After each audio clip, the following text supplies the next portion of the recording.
Samantala, inihahanda ng DILG ang New Quezon City Jail na posibleng maging kulungan ng mga sangkot sa flood control corruption.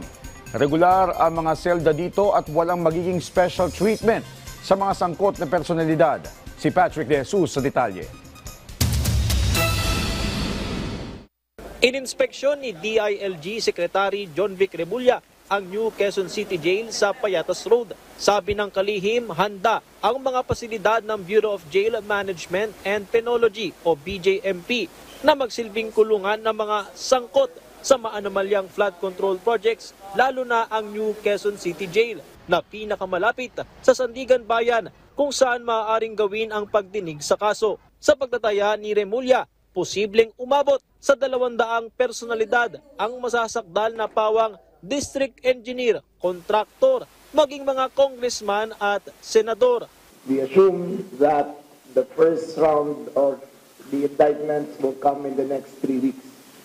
However, I have no personal knowledge of what the Ombudsman is doing. Hindi namin pwede pag-usapan yan. Pero base lang sa naririnig ko na nakita ko, mabibigat na ang ebidensya na pinakita ng Senado. Meron po kami mga pag-graduates dito po lahat. Dito po namin dadalhin. We're ready po yung personal complement as well as yung facility po. Kung matuloy, ilalagay sila sa bagong wing ng New QC Jail na may 80 dormitoryo. Kada ordinaryong selda ay may double deck na kama, kubeta, lababo at shower area. Mayroon ding laundry area kung saan ang mga PDL mismo ang maglalaba ng kanilang damit.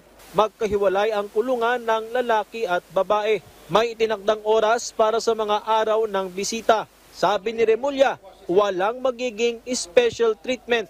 Kung may batas kayong nilabag, yung nagdanako ng 100 piso na lotion sa SM, dito kinukulong, dapat yung nagdanako ng daan milyon at billion, dito na rin sila.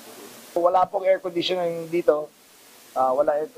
There will be no air conditioner, there will be no cell phones, there will be no laptops or tablets.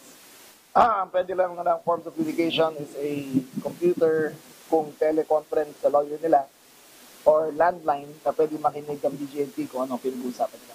By infirmary ang jail facility na kumpleto para sa medical needs ng mga detainee. Nang sa gayon ay hindi na sila kailangang i-hospital arrest sa ibang lugar. 700 jail guard ang magbabantay na mayroong body cameras. Subukan nilang suhulan ang mga jail guards namin ay kita namin lahat.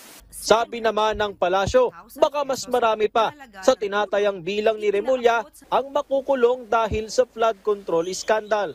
200 lang talaga. Tignan po natin kasi hindi pa naman po tapos yung investigasyon.